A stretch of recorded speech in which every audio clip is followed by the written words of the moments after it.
Last year, on the Monday of Holy Week, the Cathedral of Notre Dame went up in flames, and the world watched in horror as this magnificent building was destroyed. On Easter Sunday, less than a week later, I got up and I stood in the pulpit and I asked the question, what would we do if our church went up in flames on the Monday of Holy Week? What would we do if we couldn't get together and gather for worship in our building like we have done ever since we began? How could we celebrate the joy of Easter in the midst of a smoldering ruin? Talk about irony. Here we are 1 year later, and I find myself asking that question for real. How can we celebrate the joy of Easter in the midst of what has become a smoldering ruin around our nation? This week will be painful. It will be painful for us as a country as more people get sick and as more people die. It'll be painful for us as Christians as each day of Holy Week ticks by and we aren't able to gather together like we're used to doing. So in all of this, where's the good news? We see it in the midst of this smoldering ruin of a week. See, as the joy of Palm Sunday, as that turned to ashes by Good Friday, we can look through it all to the joy of Easter, the new life, the joy of the resurrection to come. And the same holds true for us in our lives this week as well.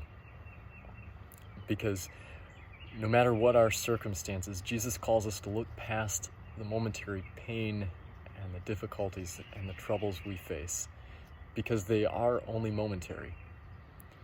Even death itself, as we learned that first Easter over 2,000 years ago, even death itself is not final.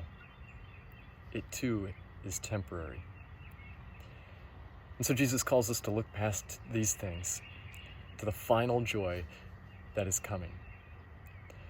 Our passage for this morning was taken from John's Gospel in the 20th chapter, and it tells of how the pain and the sorrow of Mary turned to joy in the moment Jesus called her name.